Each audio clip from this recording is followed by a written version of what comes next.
Здраво, Бојана, ти благодарам што прифати денес да дојдеш тука. Денес тука ќе зборуваме за твоето дипломирање на Факултетот за медицински науки како студент на генерација. Кажи ни што прво помисли кога дипломираше? Така, здраво. Даница, најпрво, благодарам многу за поканата. Почестена сум и драго ми е што сега можеме да разговараме за некои важни сегменти од текот на моето студирање. Поздрав до сите што ќе не слушаат и ќе не гледаат. Вака ме најде во еден многу емотивен момент, во еден емотивен период. Вчера баш беше моето успешно одбранување на дипломскиот труд. Едноставно тоа е многу емотивен момент за мене. Не можам да го опишам со зборови, не можам да одберам начин, да одберам зборови со кои што сето тоа ќе го искажам и ќе го соодветно пренесам. Едноставно во тој период кога ги видов моите најблиски, моите другари, моето семејство, сите собрани пред мене, моите професорки, нели, е бура од емоции, ти прелетува низ глава се што досега во текот на изминатите години имаш поминато, имаш доживеано.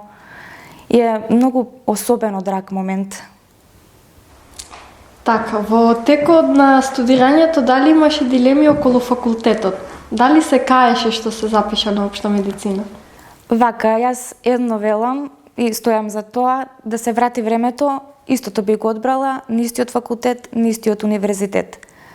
Сега може би во текот на студиите, кога не идуваме на некои притисоци, на некои тешки периоди од испити, од полагање, од колоквиуми, може би се запрашуваме како студенти што би било кога би било, односно што ќе биде ако изберев нешто друго, ако ми беше полесно, ако работев некоја друга професија, меѓутоа не е секогаш суштината да биде нешто полесно, да биде поедноставно, да се дојде до брза заработувачка, до брзи пари, да поминат годините на студирање. Годините на студирање секако ќе поминат, дали се 4, дали се 6, дали се магистерски, докторски и така натаму. Меѓутоа суштината мислам дека е да на крајот од денот, кога ќе сме сами со себе, да осетиме да почувствуваме едно задоволство, една сатисфакција од оно што го работиме, да се почувствуваме убаво и во текот на работниот ден, да правиме нешто што ни исполнува, нешто што не прави среќни, нешто што ќе блика од нас, што ќе зрачи енергија, што ќе направи некоја промена во светот. Секој си има нели своја уникатна професија, свои уникатни карактеристики, своја способност да направи нешто значајно во светот. Така што како и да звучи, како и да бил текот на настаните, апсолутно истото би го одбрала. Зошто го одбра токму УГД? Па вака тој период, значи пред 6 години, кога завршив средно образование, средно медицинско, медицинска сестра, се отвараат нели можности. Јас бев решена уште во текот на средношколските денови дека со сигурност ќе се запишам на општа медицина и дека лекар ќе биде мојата животна професија. Меѓутоа доаѓа до некоја дилема дали во странство да продолжиме, дали во Македонија да продолжиме, некој универзитет, каде, што. Првично бев сигурна дека сакам во Македонија да останам. Кога ги разгледував можностите кои што ги нуди факултетот и кога направив споредба меѓу двата града, нели Скопје и Штип, да бидам искрена, Штип како град ми изгледаше по-симпатичен за живење. Затоа што сепак животниот стандард е на некое студентско нормално прифатливо ниво. Цените се многу попристапни, многу подобри, многу по-мал град, што е сличен на мојот роден град Велес, и сметав дека многу полесно ќе се вклопам всушност во градот и полесно ќе можам да обстојам, еве така да речем, во градот. Сега не дека градот како град е пресуден, нели кој универзитет и кој факултет ќе се одбере, меѓутоа го разгледав принципот на работа на УГД. Овој така наречен или болонски систем. Мене сето тоа ми се допадна концептот на континуирано редоследно полагање на колоквиуми со предиспитни поени, со понатаму полагање крајно на завршен испит, со распределба на сесии на испити, едноставно целиот концепт, целата организација која што има УГД како универзитет, не само на медицински факултет, туку и на сите факултети, мислам дека е од олеснување за студентите. Особено е многу позитивно и мене тоа многу ми значеше што има електронска платформа. Значи електронски можев да следам кога имам испит, да пријавам испит, да заверам семестар. Се што беше од барање за индекс, можев така да го следам всушност, да имам електронски изложени предавања преку целата платформа на e-учење. Сето тоа е библиотека, електронска библиотека. Сето тоа е многу еден олеснителен принцип и олеснителен механизам за да се избегне целата таа процедура на оние чекови или што и да се за оплакање на испити, да се оди во живо, да се поднесуваат сите тие документи, тоа едноставно не е потребно трошење време во целиот во оваа ера на една дигитализација, така. Понатаму доста еминентни имиња предаваат на нашиот универзитет воопшто и на медицинскиот факултет. Од посветени асистенти, од посветени професори, од добро позитивни искуства кои што сум ги слушнала од некои постари колеги, така што веќе одлуката беше дефинитивно формирана. Кога сме кај темата за тоа дека си сакала да студираш во странство, сега како дипломиран доктор, дали би работела во странство или би останала тука во Македонија? Што мислиш на темата дека многу доктори работат во странство? Па вака, јас, гледајќи се себе индивидуално, сум родолюбец и емотивен човек и си ја сакам државата. Сакам да останам овде, значи оваа држава вложила во мене на некој начин, како студент, како професионалец со пренесување на знаење, на искуства, и јас сум вложила исто така и во неа. Ригидно е да се суди натаму, да се кажува нели како е правило, како не е. Ова си е секогаш нели едно индивидуално прашање. Меѓутоа му требаат квалитетни и добри лекари и на овој народ. Не е суштината во тоа да сите заминеме, учиме овде и го посветиме целото на наше знаење, нашиот труд на некое друго место. Тогаш кој ќе го лекува овој народ, кој ќе му остане на овој народ. Меѓутоа животот е едно чудно и авантуристичко патешествие, би рекла, и никогаш не знаеме кои врати ќе ни се отворат и каде животот ќе не однесе. Никогаш не имаме представа сами за себе и кажуваме што би направиле во иднина, меѓутоа не знаеме што судбината има во иднина, нели предвидено за нас и што би не чекало отпосле. Меѓутоа суштината на крај приказната е една иста. Иста е целата. Каде и да си, да го дадеш најдоброто што можеш и да помогнеш некому максимално што можеш, на било каков начин.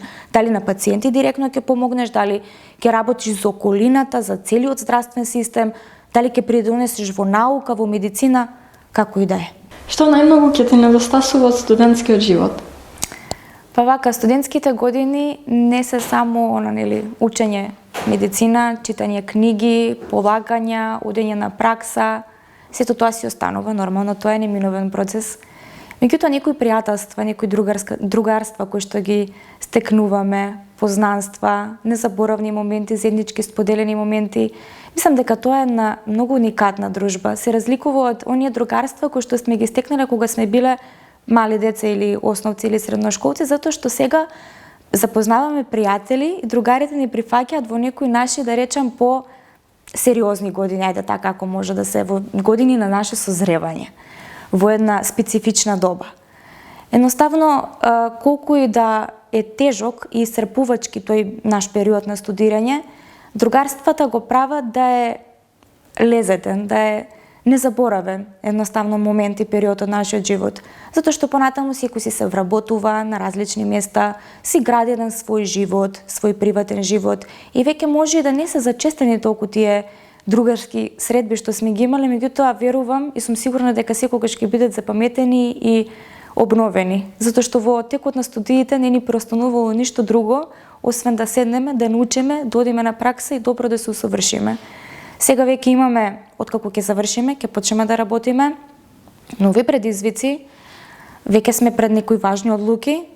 Подруга е сликата кога ќе се има свој печат и свој подпис во рака, а подруго е кога тоа ќе се гледа од позадина, само како практикант.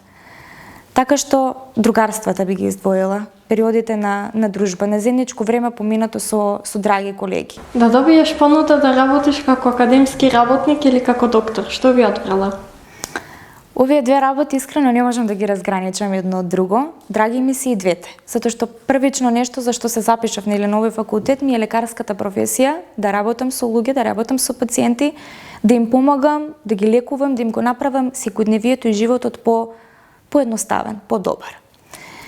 Ме привлекува и академската кариера, секако, значи со научно-истражувачка работа, затоа што сепак и научно-истражувачката работа е некаков плод на работа што може натаму да користи и во образовни цели. Навистина тоа е едно големо значење што понатаму може да послужи да помогне на идни генерации да се образуваат од тоа, да учат, понатаму да ги надоградуваат своите знаења. Затоа што видете, гледајќи ја Хипократовата заклетва, тоа е еден многу убав кодекс кој што треба да се запази и верувам дека се запазува. Целта на лекарот и неговата задача, освен тоа што треба да лекува, е и да биде едукатор. Едукатор на населението, едукатор на своите помали колеги, да знае, да умее да го пренесе целото свое знаење што го има на останатите колеги и тие да ги прошират своите хоризонти, своите видици на знаење и познанства, да научат нешто плюс и повеќе и тие натаму да станат добри лекари. Така што тоа е еден ланчан процес, еден круг, едноставно не можеме тоа да го запреме. Медицината нема крај. Не може да се стаса до некоја точка во медицината кога ќе се каже готово, јас сега се знам. Така нешто ако каже некој лекар, значи не знае. Нема крај, едноставно учењето, да во ред. Сега завршија нашите студии, заврши нашето студирање, меѓутоа тоа да не биде само студирање од книги. Секогаш да се стремате, тоа е како еден совет кон студентите, да ги учат работите out of the book, односно да посетуваат пракса, да видат како функционираат работите надвор од она што е напишано во книга. Да, книгата е многу битна, многу е важна. Теоријата е многу важна затоа што тоа е една основа, нешто што ни дава протокол, принцип, како ние треба да размислуваме кога ќе се најдеме во дадена ситуација и во даден момент. Меѓутоа, работите кои што се случуваат клинички, кои што практично можеме да ги видиме како студенти, нели и понатаму кога ќе работиме, се уникатни сами за себе. Можеби секој случај е специфичен и е приказна сама за себе и со секој случај ќе се видиме прв пат, кога не секогаш ќе биде постапката како по книга, туку како што налага самата ситуација или како што налага самото наше искуство. Затоа сметаме дека многу е важно за студентите да ги прошируваат своите видици. Додат на предавања, додат на симпозиуми, да слушаат, додат на пракса, додат и на дежурства кога имаат прилика, да гледаат, видеа на YouTube. Нешто што е практично објаснето и покажано, се со цел да може да ги прошират своите познавања натаму. Друго во поглед на академската сфера, за академскиот начин, младите лекари должно е и фер е да ги почитуваат своите постари лекари од кои што треба да црпат знаење. Бидејќи целта ни е една, како да им помогнеме на пациентите, како да ги спасиме во одредени ситуации, како да им го направиме секојдневието и животот многу подобар. Дали можеш да ни кажеш како се станува студент на генерација, за процесот на учење и што најмногу или што може да се подобри во текот на студиите? Вака, прво јас не се запишав на медицински факултет на општа медицина за да станам студент на генерација или најдобри студент, се запишав за да станам прво лекар. И да можам да учам од најдобрите, да станам професионалец во својата професија и да го работам она што го сакам и она што ме исполнува. Сега во текот на годините го давав најдоброто од себе што можев. Го давав максимумот. Тоа не значи дека сум била под притисок и под напон, едноставно ги правев работите на најдобар можен начин. Со многу труд, со многу љубов, со многу посветеност, со верба во себе и клучно не се откажував. Учев, се надоградував, се надополнував себе си, едноставно кога така го правиме она што го сакаме, кога така е конструиран и креиран текот на нештата, наградите, признанието си доаѓаат спонтано. Сега нормално не паѓаат наградите нели од небо, меѓутоа кога со вистинска љубов, со вистинска посветеност ќе се залагаме да го работиме она за што сме овде нели дојдени, а тоа е да учиме, да совршуваме себе, да станеме, како што реков, професионалци, наградите и признанијата пак ќе речам спонтано си доаѓаат. Нормално тоа е драга награда затоа што представува еден репрезент, еден приказ за сето она што го имам изминато во теков на изминатиот период, го имам поминато. Периодот на целото студирање на медицина е еден трнлив пат. Не е само земи ја книгата, седни и учи. Колку што има подеми, толку има и падови, има пречки, има препреки од разноразни причини или од разноразна природа. Меѓутоа, клучно е да се биде упорен, да се верува во себе, упорно да се оди кон крајот и кон целта. Така, што би можело да се подобри во текот на студирањето, вака според тебе, кога би погледнала на назад, додека беше студент, што најмногу ти фалеше? Па вака, во поглед на литературата, искрено сум задоволна од учебните помагала кои што сме ги имале. Секако тоа е еден долг научен процес, како што напоменав и претходно, каде што секогаш има време и простор за тоа повеќе да се надоградува. Клучна е според мене и претходно напоменав праксата, затоа што веќе е важно да се применуваат работите, така кажано, екс катедра. Односно да се стават студентите, што би рекле, во оган. Директно да видат, да бидат изложени, да знаат како се работи, како да се снајдат во некоја ситуација во која што ќе бидат кога утре ќе работат со пациенти, така што ете. Сметам дека тоа е нешто што може дополнително да се подобри, да се надогради, да се примени и секако ќе вроди тоа со плод. Веќе и во европските и во прекуокеанските земји и таков начин и на студирање се применува, каде што едноставно студентите учат преку пракса, така се запознаваат натаму и теоретски со разни состојби, со разни болести, со разни начини на лекување. Едноставно, целта на младиот лекар и на студентите е да знаат како да размислуваат, да имаат идеја во која насока, по кој тек ќе се движи прегледувањето на пациентот, диагностицирањето на пациентот, третманот на пациентот, да знаат што соодветно треба да прегледаат кај пациентот, да знаат која диагностичка метода треба да ја применат. Целта на диагностицирањето е да вие знаете како правилно да го примените она што треба да го примените кај пациентот или кај пациентите, како и да е. Не да применувате се што може да се примени со тоа да го кочите целиот здравствен систем во една болница или во една клиника, а со самото тоа да го малтретирате и пациентот, туку да го насочите кон она што сметате дека ќе добиете резултат од нештото. Кога веќе ќе имате поставена диагноза, терапијата и третманот понатаму си доаѓаат сами од себе.